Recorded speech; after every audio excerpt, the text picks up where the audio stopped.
Calculated aggression, was that the way you wanted to bat? Yeah, I've wanted to bat that the whole kind of year. Obviously, some days you get off to quicker starts, other days they bowl a little better, or it doesn't quite go your way. So for me, it's kind of making sure I can put them under pressure. And if I'm going to face 40 balls out there, I want to score as many as I can, instead of kind of scratching around for 40 balls and then getting 5. The game's not moved forward in any positive way for us. Whereas at least if I can kind of push the game forward, and then hopefully when I do get in, I can score big, and then it really kind of puts us in charge. You flashed your first ball over the slips, and then you seemed to settle down a bit. Yeah, well, I think when you're going to be aggressive, you're going to have kind of shots like that. You're going to have kind of chances. I'm going to play some shots that I'm sure you'll tear your hair out upstairs with, and I'll probably have some awful dismissals. But for me, it's just making sure I'm confident, I'm aggressive, and I'm fully committed. Whereas if I was tentative on that, it's probably going straight to slips hands. Whereas because I was fully committed, it flies over their head and goes for 4.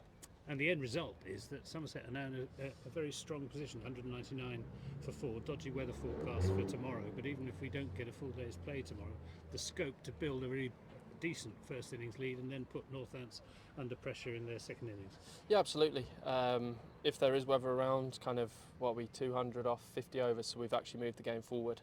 So we're in a positive place to actually now, hopefully, if we do lose some time to rain, then we're in a position to kind of keep the game going. And if you found out kind of you were 50 behind at the end of day 2, you're normally going to get a result out of 4 days cricket. So hopefully we can kind of get that today, at the end of this week. But yeah, it's just mainly focusing on kind of starting our innings again and making sure we can get a lead and then put them under pressure hopefully in the third innings.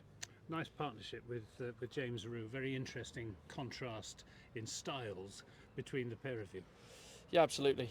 Rui's a class player, and I think he's got a really bright future. And playing with him, I've loved it so far. He's a great little character. But yeah, he's a beautiful player, and we are slightly different. But I think he'll score a lot of runs and he'll be very successful for Somerset over the many years. How's the pitch playing? Yeah, there's a little bit in it.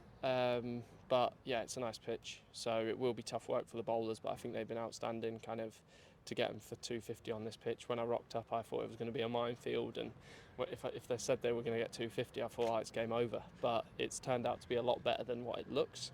So yeah, hopefully we can kind of put some pressure on, and then say day 4, or hopefully kind of depending on the weather tomorrow, but day 3, day 4, we can really put some pressure on their batters. Well, you didn't quite get to the century this evening. I guess that was in your mind, though. Yeah, well, I was a little disappointed when they put Long on back in the last over, because if he bowled it full, I'd have chanced it again. But yeah, it's live by it, die by it, I kind of say, and I'm going to make sure that I enjoy playing it and I have a smile on my face, and I certainly did today. Well, you certainly put smiles on the faces of all the Somerset spectators here. Very well batted. Thank you very much.